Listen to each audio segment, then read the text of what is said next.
오늘은 이제 두 번째, 다섯 번째 강의를 이제 듣게 되는데요. 네, 이제 5강으로 강의해 주실 교수님은 곽호철 교수님이시고요. 공정한 사회의 실질적 자유를 위한 기본소득에 대해서 두 번째로 해주시는데, 우리 교수님께서는 연세대학에서 학부와 석사를 하셨고, 기독교 윤리를 하셨습니다. 세인트 폴 스쿨 오브 테올로지에서 석사를 하시고, 또 클레어먼트에서 기독교 윤리 박사를 하셨습니다. 그리고 명지대학 또 계명대학을 거쳐서 연세대학교 교수님으로 2019년에 오셔서 지금 연합신학대학원의 기독교 윤리학 교수님이시고, 또 국제 캠퍼스의 교목으로, 그리고 또한 국제 캠퍼스의 대학교에 담임을 같이 하고 계십니다. 교수님께서 저역서 하신 걸 보니까 굉장히 많은 책을 저술하셨습니다. 지구 정원사 가치 사전, 기독교인을 위한 인성교육, 기독교와 대화하기, 한국교회 건축에는 공공성이 있는가, 십자가에 걸린 햇빛, 세월호 이후의 신학, 신앙과 인권, 이런 많은 책들을 저서 또 역서로 내셨습니다. 그래서 오늘 우리 박호철 교수님께서 이제 기독교 윤리학 측면에서 말씀해 주실 텐데, 조금 부탁드린다면 앞부분에 한 몇 분 정도는 기본소득에 대한 간단한 좀 설명을 좀 덧붙여서 해주시면 아마 오늘 기본소득에 대한 기본 개념을 좀 이해하고 싶은 학생들에게 도움이 될 것 같습니다. 우리 박사님께서 30분 동안 강의 부탁드리고요. 박수로 함께 맞이하도록 하겠습니다. 네, 반갑습니다. 소개받은 곽호철입니다. 저를 장황하게 소개해 주셨는데요. 이렇게 대단한 사람은 아니고요. 아무튼 지금 기본소득에 관해서 또 공부를 하고 있고, 기본소득보다는 오늘 이제 소개를 할 텐데요. 제 어떤 연구라든지 논문이라든지 이 방향의 토대는 타자라는, 그래서 레비나스의 the other라는 개념에 천착해서 그래서 제 연구를 해 나가고 있고요. 그 한 어떤 구체적인 타자를 존중하고 배려하는 차원에서 구체적인 한 방안이 기본소득이 될 거다라는 생각을 갖고 있습니다. 그래서 지금 김유준 박사님께서 이 기본소득에 대해서 잠깐 소개를 먼저 해달라고 얘기를 하셨는데, 아마 제가 그 설명을 하면서 나오는 부분이 있어서 그때 설명을 해드리고요. 우선 기독교하고 기독교의 이웃사랑하고 기본소득을 우리가 생각할 때 가장 먼저 떠오르는 구절은 하나님을 사랑하고 이웃을 내 몸처럼 사랑해라 라는 아마 그 구절일 겁니다. 그래서 그 구절을 통해서 이웃을 자기 몸처럼 사랑하라고 가르치셨는데, 또 그 이웃은 내가 좋아하는 이웃이나 내가 같이 놀고 싶은 이웃이나 내가 기댈 수 있는 그런 이웃이 아니라 작은 자, 지극히 작은 자, 소외된 자, 고아 과부 나그네로 통칭되는 그런 사회적 약자를 얘기를 하고 계시죠. 그래서 가장 기독교인이라고 하면 그리스도를 따른다고 할 때는 그런 타자들을 사랑하고 가자들을 돕고 타자들을 배려하고 타자들을 향한 그런 삶을 가져야 된다는 게 기독교의 가장 기본적인 가르침이고, 그 기본적인 가르침의 토대를 둘 때 우리가 할 수 있는 거는 많이 있겠지만 특별히 물질적인 것이 가장 중요하잖아요. 어디 머물고 자고 입고 먹고 하는 것이 가장 기초적인 일들인데, 그런 일들을 하기 위해서는 이제 물질이라는 것이 필요하고, 그래서 물질 제공을 할 수 있는 것이 이제 기본 소득이니까 그런 면에서 좋은 것이라고 할 수 있겠고요. 또 기본 소득이라는 건 아주 심플하게 이야기하면 모든 사람들에게 변동형도 있지만 똑같은 금액의 현금을 주기적으로 일정하게 제공하는 걸 이제 기본 소득이라고 하는데, 농경사회에서는 불가능한 일이었죠. 농경사회에서는 불가능했고, 채집 수렵사에서도 불가능했고, 급속하게 발달되고 있는 자본주의 사회에서도 불가능하고, 지금처럼 자본과 또 생산 이런 것이 안정 단계에 이르러서 그래서 고도로 발달된 자본주의 사회에서 가능한 것이 이 기본소득이죠. 그래서 문명의 발달로 가능하게 된 어떤 타자 사랑의 기획이 기본소득이 될 수 있다 이렇게 생각을 하고요.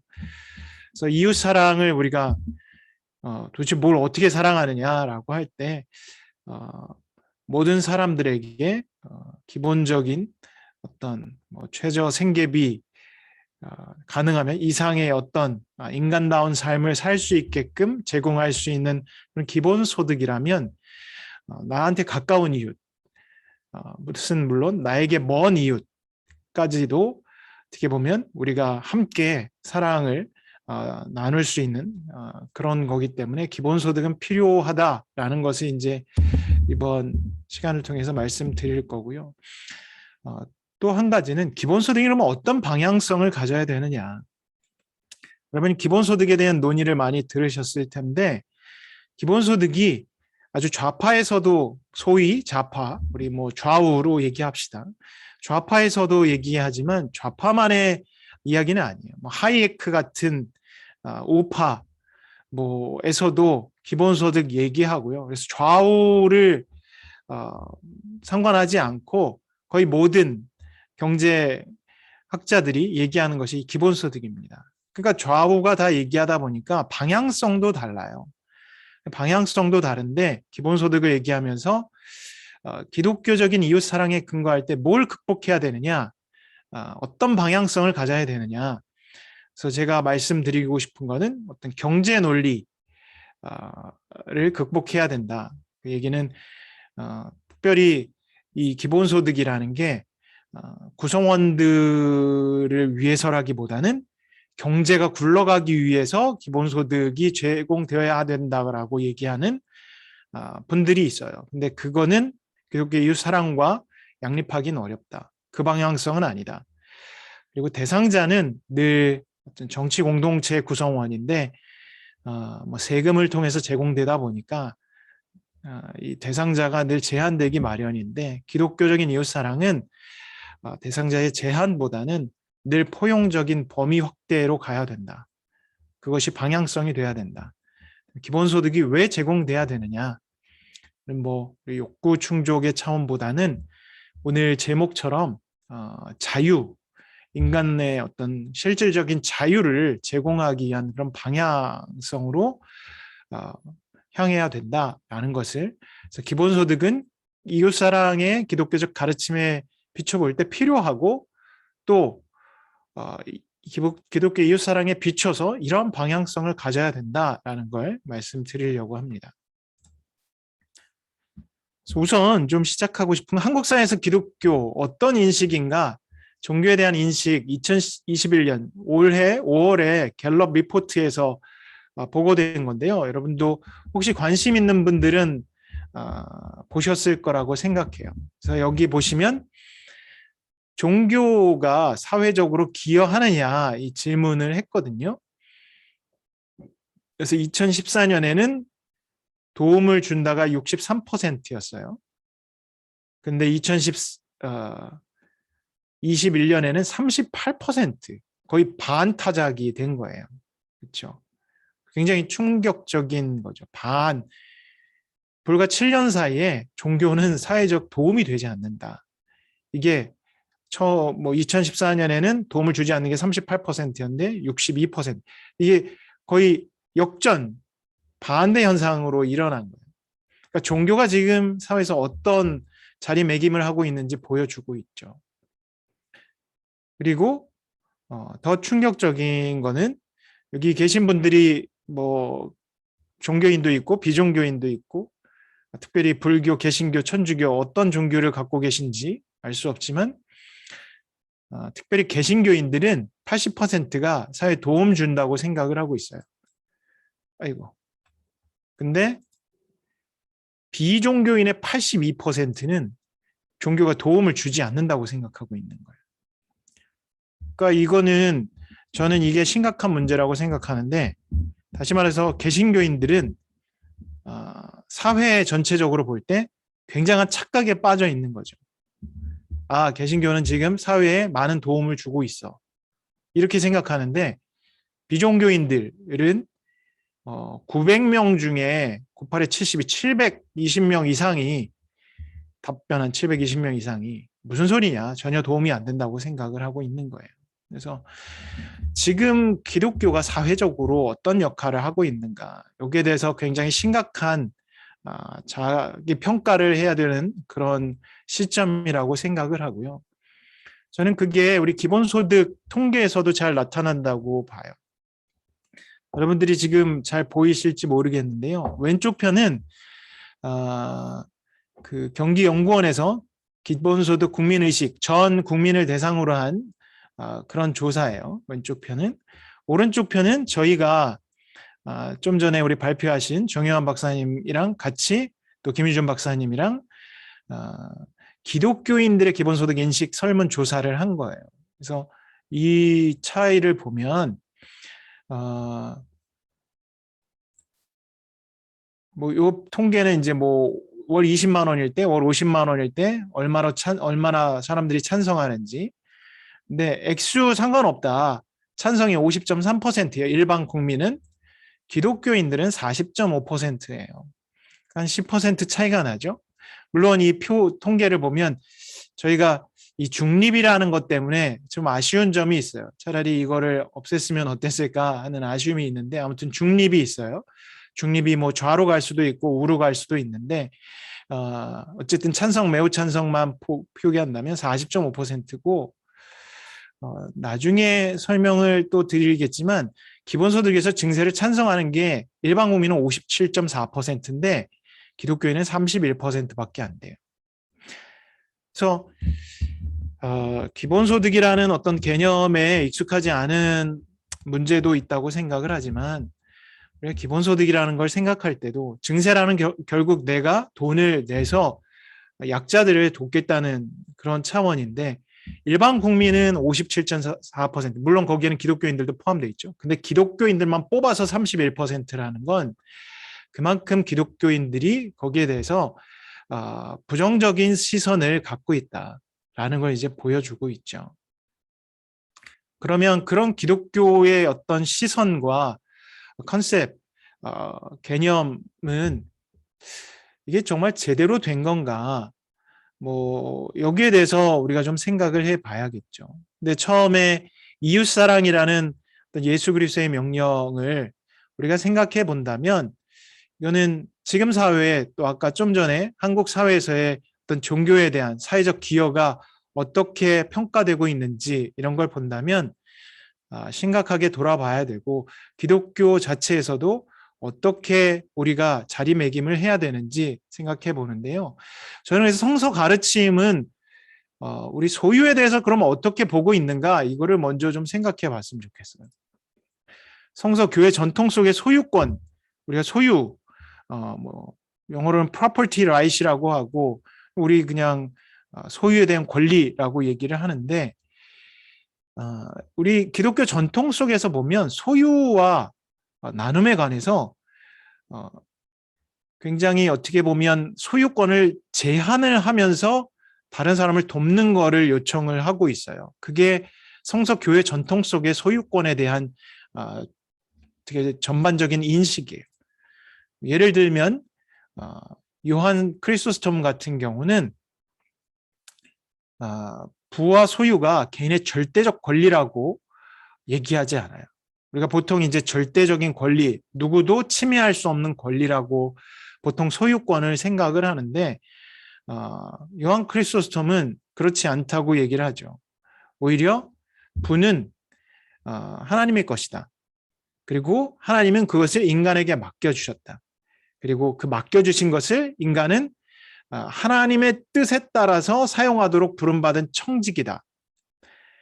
개인이 소유한 재물도 동료들에게 속한 것이다. 그러니까 나한테만 속한 것이 아니라 동료들에게 속한 것이고, 내가 가지고 있는, 내게 주어진 거는 이웃을 위해 사용해야 된다. 이거를 가르치고 있는 거예요. 그래서 우리 시대에 어떻게 보면 절대적인 소유권의 절대성을 강조하잖아요. 그래서 루소가 뭐 불평등 기원론인가요? 제가 책 이름이 정확히 지금 빡 떠오르진 않는데, 그래서 그렇게 얘기하죠.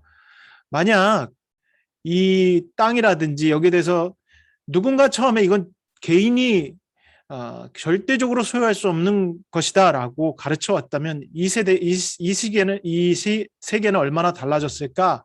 뭐 이런 얘기도 하잖아요.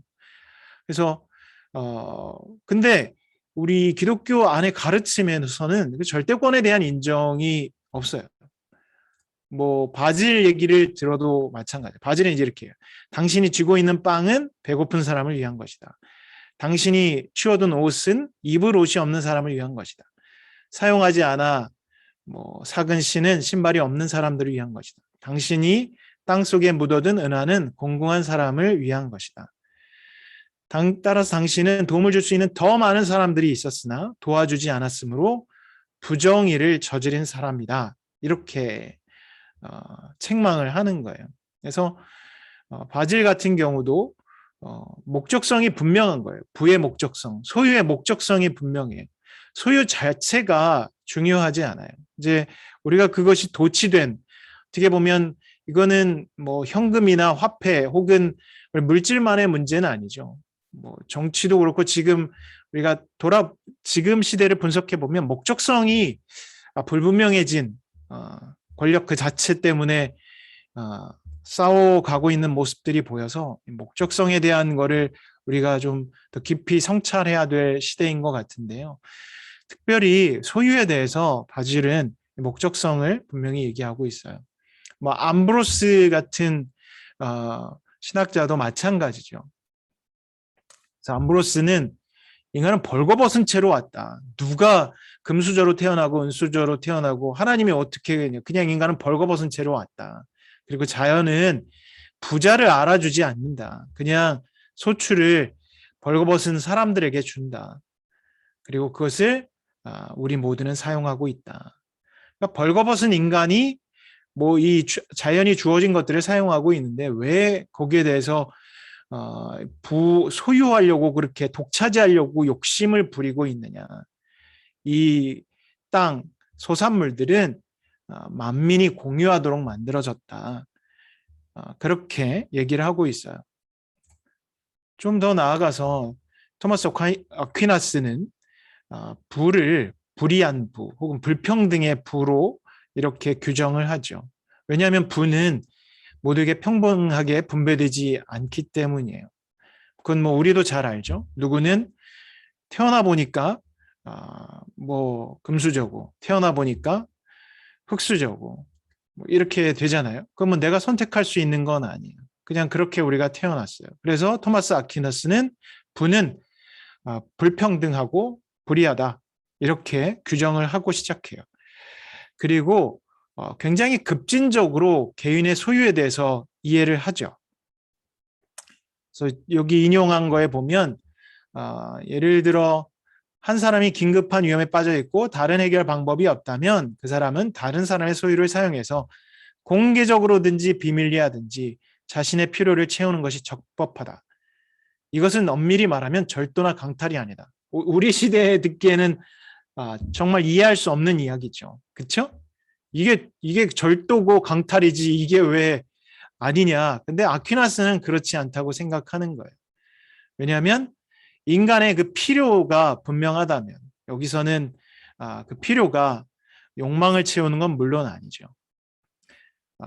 그래서 이 아퀴나스, 크리소스톰, 뭐 바질, 뭐 이 모든 어떻게 보면 초기 교부들은 재물에 대해서 분명히 밝히고 있어요. 그것은 소유 자체가 목적이 있는 것이 아니라 목적이 있다. 가난한 자들을 돕기 위해서 이것은 허락된 것이다. 그래서 절대적 소유권이 아니라 소유의 목적성이 분명히 있다. 그 목적성에 대한 걸 어떤 타자 사랑 저는 뭐 그렇게 요약할 수 있겠고 그걸 위해서 소유는 하나님께서 허락하신 것이다 얘기를 하는 거죠. 그래서 최근에 기독교 윤리학자 중에 다니엘 M. 벨 주니어라는 학자가 있어요. 그래서 뭐 욕망의 경제학, 그래서 기독교와 자본주의, 포스트 모던 사회에서의 기독교와 자본주의에 대한 책을 썼는데요.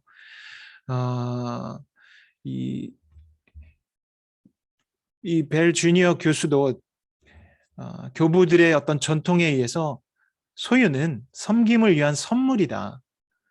이렇게 얘기를 해요. 그래서 성경 구절을 얘기하기 전에 여기 보시면 그리스도 안에서 우리의 욕망은 자선, 정의 그리고 관대함으로 타자를 향해 외부로 움직이기를 가장 기뻐하기 때문에 우리는 소유물에 집착하지 않는 사람들이고 요구하는 모든 사람들에게 베푸는 사람들이며 사기당하는 것조차 두려워하는 사람들이다. 근데 현실과 좀 거리감이 느껴지죠. 그렇죠? 우리 소유물에 좀 집착하죠. 그렇죠? 요구하는 사람들에게 가리죠. 사기당하는 것 두려워하죠. 근데 뭐 우리 성서 구절에 보면 내게 달라는 사람에게 주고 꾸려고 하는 사람들을 물리치지 말아라 얘기하고, 또 고린도전서에서는 소송을 제기하는 것부터 여러분의 실패를 말하는 거다. 좀 불의를 당하면 어떠냐, 참 속아주면 어떠냐, 그거를 그지 뜯어내려고 그렇게 소송을 제기하고 있느냐.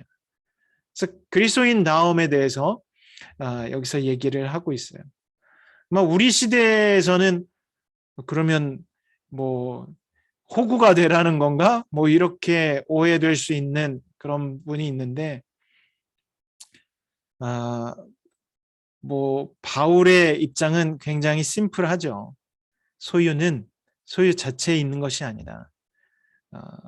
교부들이 발전시켜 왔던 어떤 소유관이 그대로 있는 거죠. 이 소유는 목적이 분명하고 누구를 위한 거예요. 그렇기 때문에 뭐 바울이 자비랑 선교를 할 수 있었고 그렇게 했던 거겠죠. 그래서 그러면 기독교적인 경제학, 기독교적인 인간관을 우리가 뭐 교부들이나 이런 기독교 전통을 통해서 어떤 인간관을 생각할 수 있을까? 그래서 벨 주니어가 얘기한 걸 우리에게 소개해드리면, 현재 우리가 갖고 있는 어떤 개인관을 굉장히 레디컬하게 비판하면서 제시를 하고 있어요. 기독교적 인간은 독립적, 자율적, 자수성가형 개인이 아니다. 친교 속에 있는 사람, 그리스도의 몸이라고 불리는 공동의 교회적 주체다. 이렇게 얘기를 해요. 공동체적 일원이라는 거죠. 그래서 독립적, 자율적, 자수성가형, 이거는 나는 뭐 인디펜던트하다, 나는 다른 사람들의 뭐 도움이나 이런 거 없이 내가 이룬 거다. 자율적이다. 공동체적이지 않다는 거죠. 다른 사람들의 어떤 협업이나 이런 것보다는 뭐 독립적이고 자율적이고 내 스스로 하고 내가 만들어내고, 그러니까 뭐 미라는 것이 끊임없이 강조되는 그런 인간의 모습은 기독교적인 경제학이나 인간관이 아니라는 거죠. 그래서 뭐 여러분들이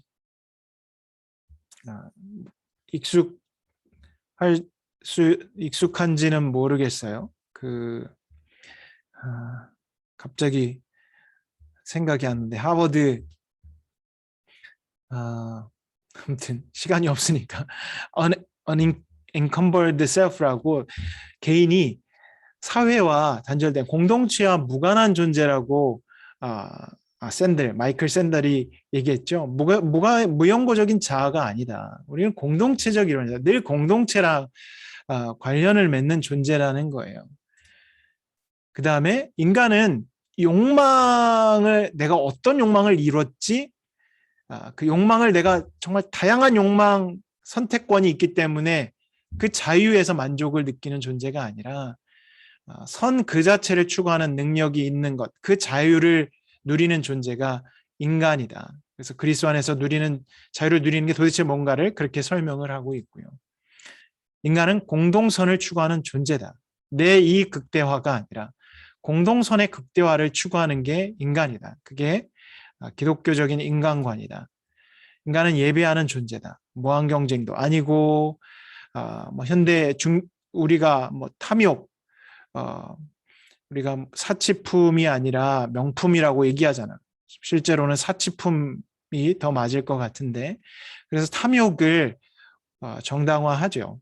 그래서 그 탐욕을 정당화하고 있는 이 시대에 거슬러서 그거는 우리가 교회 전통에서 죄로 간주해온 7가지 치명적인 죄 중에 하나다. 우리는 물신을 숭배하는 자들이 아니라 하나님을 예배하는 존재다라는 차원에서 기독교적 인간관을 얘기하고, 경쟁과 갈등이 아니라 공유와 연대, 그것이 우리가 추구해야 갈 어떤 경제의 모습이다. 모든 사람 예외 없이 하나님으로부터 온 선물이다. 그리고 나는 당신에게, 당신은 나에게 서로를 위해 하나님께서 주신 소중한 선물이다. 그래서 효율성 3법이나 아니면 시장 가치 이걸로 평가를 하지 않고 뭐 능력주의로 평가를 하지 않고 존재로 평가를 하는 그런 인간관을 얘기를 하고 있어요. 그다음에 교부들이 강조해 소유권은 책임이 중요하다. 내가 이 어떤 특정 물건에 대한 소유가 하나님께서 주신 권한이 아니라 그 소유가 어떻게 쓰여져야 되는지 거기에 방점이 주어진 것을 얘기를 하고 있고, 그 다음에 타자에 대한 배려, 이것이 되게 중요한 거예요. 이웃사랑. 그래서 요즘 많이 논의되고 있는 공정으로서의 정의가 아니라 자비로서의 정의. 그래서 뭐 사회학자나 아니면 경제학에서는 뭐 여기 태클을 걸 수도 있어요. 자비와 정의는 다른 개념이다라고 얘기할 수 있는데, 공정으로서의 정의, 공정하면 다 되는 건가? 성서에서는 공정하면 다 되는 거 아니거든요. 늘 약자들에 대한 어떤 배려, 약자들에 대한 어떤 무게중심, 이게 가 있어요. 그래서 자비로서의 정의를 얘기하지 공정으로서의 정의를 얘기하지 않아요.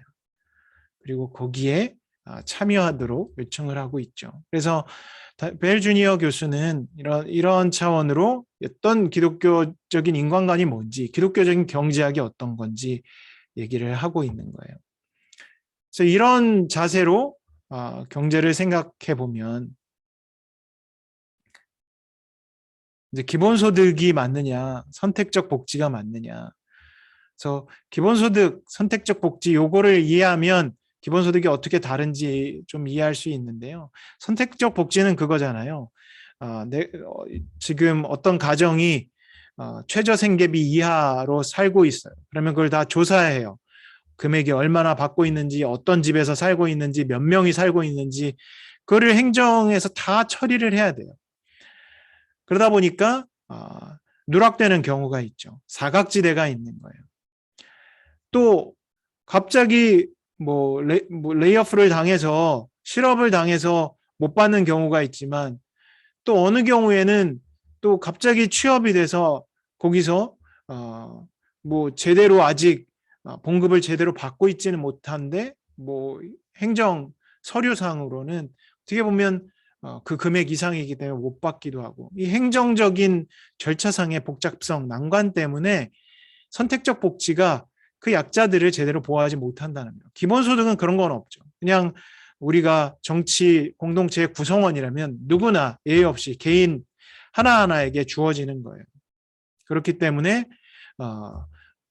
어떤 경제적 변화에 상관없이 끊임없이라기보다는 제대로 받을 수 있는 거죠. 그다음에 선택적 복지는 사회적 낙인이 동반되는 경우가 많아요. 너 복지 혜택자야? 이런 거 있잖아요. 지금 사배자, 우리가 사배자라는 게 대학 학생들 사이에서 그렇게 좋게 받아들여지지 않는 것 같아요. 받지 못하는 사람들이 사회에 적응 못하고 능력이 부족하고 무가치한 존재처럼 여겨지는 그런 차원인데, 기본소득은 다 받잖아요. 내가 능력이 있든 없든 다 받아요. 그러니까 없어도 받고 있어도 받고, 그런 차원에서 사회적 낙인이 동반되지 않는 거죠. 사람들에게 제일 중요한 것 중에 하나는 어떤 자존감이잖아요. 쟤는 안 받고 있는데 나는 모자라서 받고 있는 거야. 이거보다는 우리가 그것을 다 줄 수 있으면서 사회적 낙인 효과를 없앨 수 있는 거죠. 그다음에 선택적 복지 비교할 때 기본소득이 공격받는 것 중에 하나, 일할 의욕을 감소시킨다. 돈 주니까 일 안 한다. 근데 선택적 복지가 오히려 더 일을 안 하게 만들죠. 선택적 복지는 최저생계비 이하만 주는 거예요. 그럼 최저생계비에 도달하는 자업을 갖게 될 때는 이 돈을 주지 않는 거죠. 최저생계비에 도달해요. 그런 자업을 찾지 않겠죠. 그 이하에만 자업을 찾게 되는 거예요. 그러면 더 열악한 환경에 있는 자업을 갖게 될 그런 쪽으로 노동을 몰아갈 수도 있는 거죠. 그런 문제가 있고, 그 다음에 기본소득 같은 경우는 자, 최저생계비 이상을 가더라도 기본소득은 계속 주어지기 때문에 그 이상의 어떤 일자리를 갖는 것도 더 찾아볼 수 있게 하는 거죠. 그런 차원에서 기본소득이 우리가 보통 생각하는 사회적인 약자들에게 더 많은 배려를 할 수 있는 거죠. 제가 시간이 많지 않죠. 몇 분까지죠? 네, 시간 한 2, 3분 내에 마무리 아, 부탁드리겠습니다. 네. 3분이요? 네. 뭘 얘기해야 될까요? 2, 3분 안에. 그래서 기본소득을 얘기할 때 우선 좀 방향을 좀 생각해 보게 되는데요. 기본소득의 논의를 하다 보면 기본소득 돈을 제일 많이 주는 거 하는 게 있고, 기본소득에서 자유를 제일 많이 주는 거, 혹은 기본소득에 있어서 사회가 그냥 경제가 지금처럼 돌아가는 가운데서 그러면서 기본소득을 주는 요 세 가지, 그래서 성장지향형, 자유최대화, 롤즈식. 롤즈식은 이제 최대한의 금액을 주는 거고, 자유최대화는 자유를 많이 주고 기본소득은 줄어들 수 있어요. 성장지향형은 어떤 지금까지의 생산은 최대화하면서 기본소득을 주는 거라, 이 그래프를 여러분들이 잘 이해하실 수 있으면 좋겠는데, 이거를 자세하게 설명하긴 참 시간이 부족해서 아쉬운 점이 있어요. 그래서 요게 이제 기본소득의 곡선이에요. 그래서 요 최고 지금 여기가 기본소득을 제일 많이 줄 수 있는 거고, 이쪽으로 갈수록 자유를 많이 주면서 기본소득, 이쪽으로 갈수록 자유보다는 사회적 생산물의 양이거든요. 이게 사회적 과세 가능한, 사회적 생산물이 많다는 건 뭐예요? 사람들이 일을 많이 해야 된다는 거죠. 그렇죠? 일을 많이 한다는 건 자유시간이 적다는 거예요. 그래서 자유시간은 적지만 기본소득 주는 거. 사회적 생산물은 좀 줄어요. 대신 생산물이 주니까 노동시간도 적겠죠. 그러면 자유가 많아요. 그러면서 기본소득이 주어지는 거예요. 요거는 기본소득이 많으면서 생산물도 어느 정도 있는, 그래서 생산물 줄지만 개인이 자유를 많이 누릴 수 있는 것. 생산물은 많지만 자유는 별로 없는, 기본소득 양은 비슷하고, 이런 차원으로 얘기가 되는데, 자, 제가 처음에 기본소득의 방향성에서 아마 사용자나 뭐 기득권들은 이 차원을 좋아할 거예요. 어쨌든 생산물을 많이 만들어내고 그러면서 기본소득은 주고 어떤 이 사회가 돌아가는, 생산물이 많이 생산되게 돌아가는 차원을 얘기할 거고, 자유, 어떤 사람들의 자유를 중요시하는 사람들은 생산물이 좀 줄어들더라도 개인이 자기가 하고 싶은 것들을 찾아서 어떤 창의적인 활동, 자기 개발적인 활동을 하는 이 차원을 생각해서 하게 될 텐데, 저는 기독교적인 차원은 사람들에게 자유를 빼앗고 어떤 물질적인 많은 생산이 되니까 물질적으로 이것저것 다 선택할 폭은 있을 거예요. 물론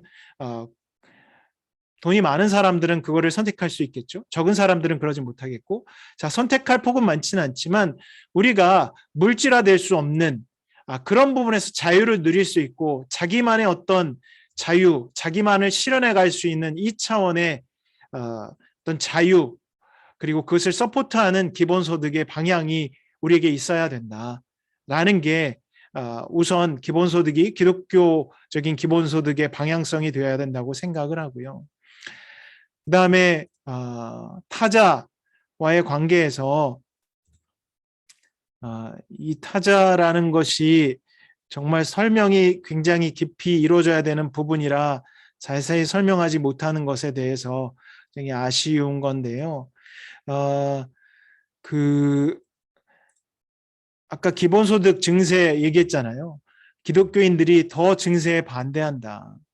거기에는 뭐가 깔려 있냐면, 이거는 뭐 제 인터프리테이션이에요. 그래서 뭐 다르게 할 수 있는데, 결국 내가 다른 사람에 대해서 좀 더 내가 조금 손해를 보고 다른 사람의 어려움들을 극복하게 할 수 있는 그런데 열려 있지 않다는 거잖아요. 그렇죠?